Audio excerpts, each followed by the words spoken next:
Today we have Dano and Kirk Hine. And Kirk. And together we are Dirk and Dan. So does that make me Dirk and you Can, or vice versa? I think both. It's a blend. Yeah. I mean, the main thing is that Dirk and Dan are Kirk and Dan. Yeah. Which is the whole joke. Now everyone knows the joke. Everyone's in on it. So the good news, Kirk, we have a new album coming out on the 22nd of July, 2022. Oh yeah, it's dropping soon. It's about to hit the world. Right on. Excited, man. Yeah. We've been, I think our oldest song on this album goes all the way back to the very beginning with that Good Times Are Frosty tune.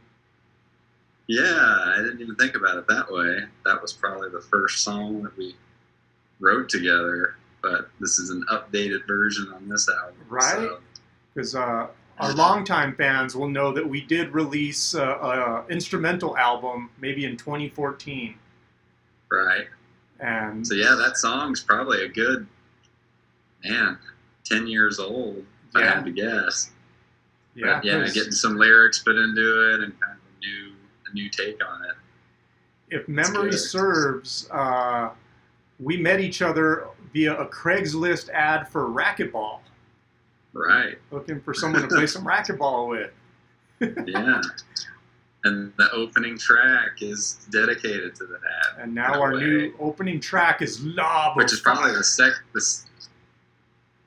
yeah. That's probably the second oldest tune now that I think about it. I think that's an oldie to start it off. It is. Denver Demon is also pretty old. Yeah. It seems like we recorded that after a Fish show. A lot of these songs we recorded after Fish shows in Denver. Yeah. Common theme there. A lot of jam sessions during a Fish weekend. Yeah, all charged after the music and just making our own music. Yeah, for sure. But yeah, man, I like the process. It's just kind of going in and having a jam session and pulling the little bits and pieces that we thought had good substance and rolling with it from there. Yeah, I like how we both play all the instruments. And so this album is full of us each playing all the different instruments on different songs. Yeah, I mean, on the album you can't really say Dano guitar, Kirk drums. It's kind of a round robin of us playing a little bit of everything, which is awesome. Even me dabbling in the vocal world, which is a new experience for me. That's you right. do a good job of taking that head on and writing some cool lyrics. And I took a stab at a couple of these tunes on here, so that's kind of I know Pentagram of Venus. It's one of your earliest, if not your first, lyrics and singing efforts.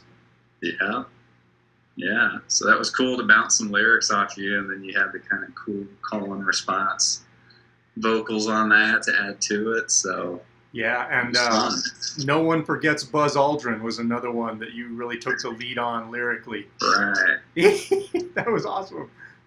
Yeah, it was, took a leap of faith to kind of present those out because it kind of broke from our normal songwriting formula, so to speak. But I think they turned out pretty cool. So yeah, and so our normal recording process would be, let's say I would hop on drums and you would play a guitar riff or some patterns, and we made big use of kind of the ABC pattern, or like ABC CBA, or just kind of getting some building blocks and then repeating them in different ways to make these songs.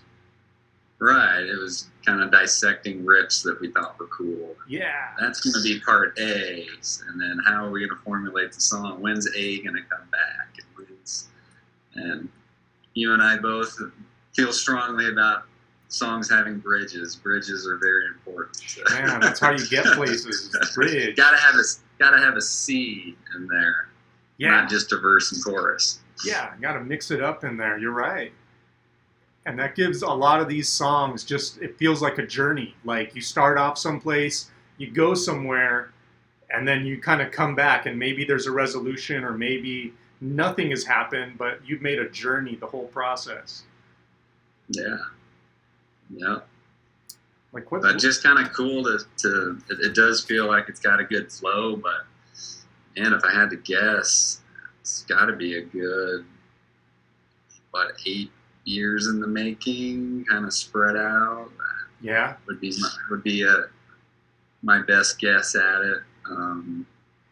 So yeah, a lot of different stuff going on. And some of it really recent that came together recently. Yeah. Some of it came together in 2014. So it's a good mix of new and old, and putting it all together in a way that we felt like it flowed. That's what I was going to say. While we were doing the final mastering, you snuck in one song at the end, Tumbleweed. You just rocked out the whole thing, and I spiced in some lyrics and a little bass in there. Yeah, I mean, just when we thought we were done, I got one more idea. What do you think about this? And able to kind of sneak it in there last minute. I don't know if it's because it's kind of a newer one, but man, really been digging that one. So I'm glad it made the final cut. Well, it felt really polished. Like just right off the bat, it was ready to go. Very few edits after we made that, and then boom, done. Yeah. What else we got? So for everyone to see here, this is the album. I've got a copy as well. Yeah. It's not even out yet. Yeah. You're looking into the future. And yeah, that's a pretty sexy silhouette right there. Feels good to hold it. I know. Yeah, I know we're a couple of oldies and like the tangible stuff, but I guess that's another point I'd like to talk about. Is just kind of it's cool that even though we're old timers and we can remember back when we first picked up instruments, recording to tape, and things like that. And what are these silly computers? They don't have any business in the recording process. Yeah. But after these first couple songs on here, I had made a move from Albuquerque to Denver, and oh shit, what are we gonna do? But there's pros and cons of technology, I mean, there's a lot of these songs where a lot of them were created with us together in the room, but we were able to add to it and swap files back and forth. And you can write a song these days and be in different cities. It's crazy. Yeah, that was a remarkable experience. Just to be able to feel confident sending a track or a stem, as they call it, of just the bass. I'd send you a bass stem, you'd roll it into the mix, and boom, sounds great. Yeah. So as much as sometimes we like to resist, there are some positives to recording to a computer. Yeah, absolutely. It really brought down the bar of entry just for normal people who aren't super rich.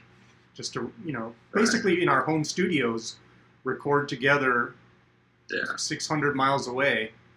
And it could be a world away, but it's super cool that we pulled it off yet again. Yeah. But it still has that core of not losing the passion of it all coming from a jam session, or as you and I together and coming up with an idea on the fly and just kind of letting it flow. Rather than, we never had I never remember you and I sitting down and going, man, we got to write a song. So let's just jam. And then sometimes you could jam for an hour and there's nothing usable. And sometimes, wow, there was 2 or 3 good ideas in there. Let's pull that and work on that.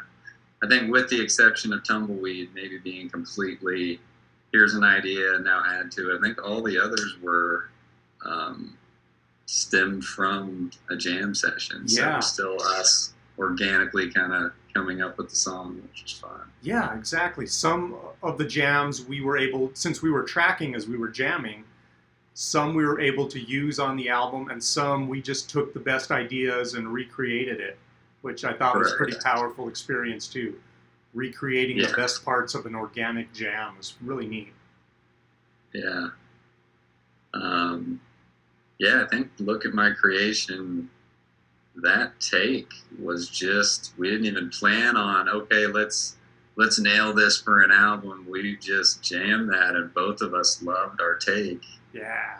And used that in the final mix. Yeah, there was stuff added afterwards, but the drums and guitar on that was not planned. It was just a jam session. It was just so tight and solid. We ended up using yeah. That one I remember specifically was after a Fish show. Maybe surprise. Yeah, hey, 2017 or 2018 there at Dick's Sporting Goods. Came back charged to your apartment, still pumped up, and yeah, an 8-minute kind of song that we used all 8 minutes of it. It was great. And that song in particular has a very drony quality. It is different from the others.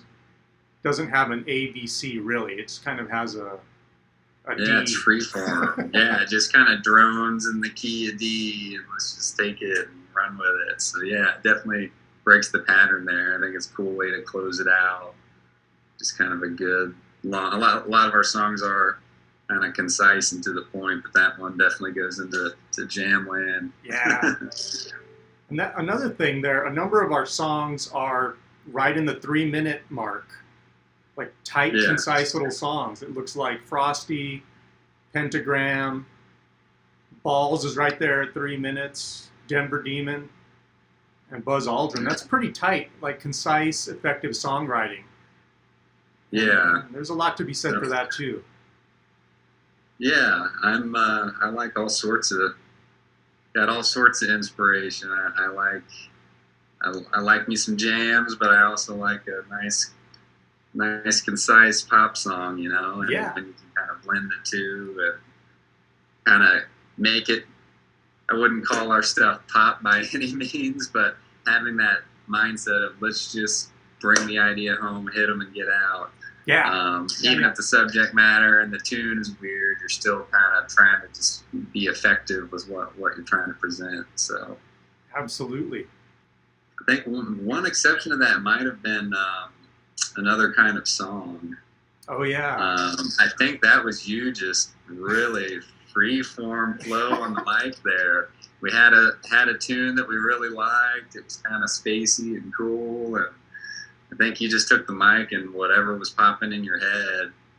And we had tons of lyrics recorded for that, and we were able to go, oh, well, we like that, we don't like that, and kind of piece it together from different takes. But that was kind of a cool, different approach to the lyric process, I thought. Just, hey, man, what's popping in my head right this second? It seems to me that might have been the same session as My Creation, or same kind of night. It might have been, yeah. But that's the infamous Seahorse song. Right. Genius lyrical flow just came to you from somewhere. Underwater with the seahorses. Yeah. That's cool. What else do we have on here? There's a lot of demons and devils kind of stuff. And then one evil god, Baal. But that, I guess, I mean, you've done your homework on evil demon gods for sure. I don't know when did that start. I mean, because Lob of Fire has references to that. Denver Demon's pretty old. That was, I think, inspired by I had just moved to Denver, so that was fresh in mind. Yeah, and we were biking a lot. The Demon theme continued, and certainly runs pretty rampant. There's definitely songs that don't touch on that, but to anyone first listening to Dirk and Dan, you'll definitely get a sense of imagery and thematics on what we're doing for sure. Yeah, I kind of thought initially that I always wanted to defeat a demon with rock. And so I think we defeated the bicycle demon in Denver Demon, and then we defeated the 2 racquetball demons in Lob of Fire. Yeah. So we have 3 career wins right there. I'm counting them. I know. Let's hope we keep winning. Yeah, no doubt. As long as we write the songs, I guess. Yeah. Oh man. But it was just funny that, and once that theme continued, it almost subconsciously took over. I mean, in that vein of probably coming home from seeing fish, and maybe we saw Mercury that night. I'm going, planets and solar system, and let's focus on Venus. And then I start researching Venus. I'm like, oh, it's got an orbital pattern that's a pentagram. Oh, this Perfect. Is just meant to be. Perfect. Yeah. Yeah, exactly. And the My Name is Fedge.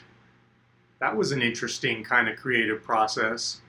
Like inspired playing with a good buddy of ours, a mutual friend. Yeah. And then we took that jam and then recreated it into the song. Again, taking the best parts of it. And Fedge is actually Jeff spelled backwards. That's an Easter egg right there.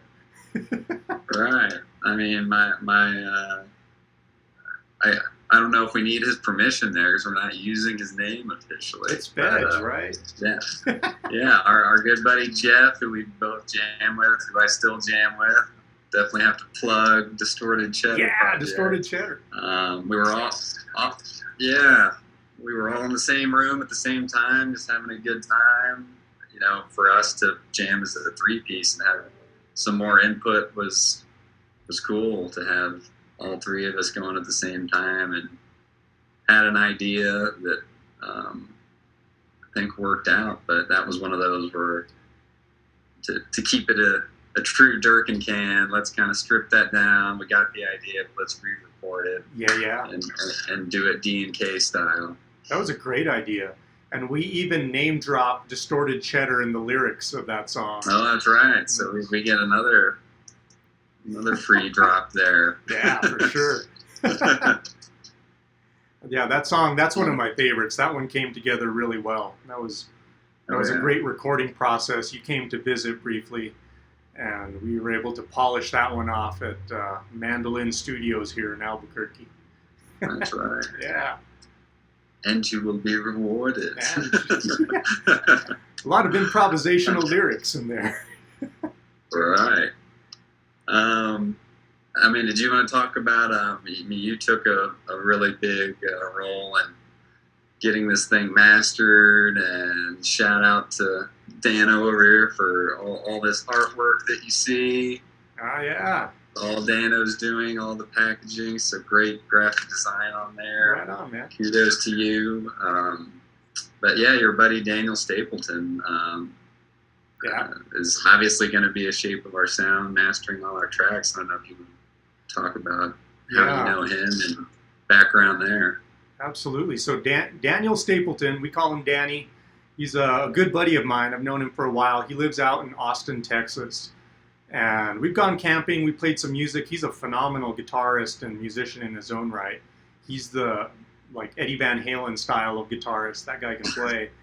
But he's, I think he's a genius as far as audio gear, certainly mastering, mixing. He does live sound at Stubbs out on 6th Street in Austin.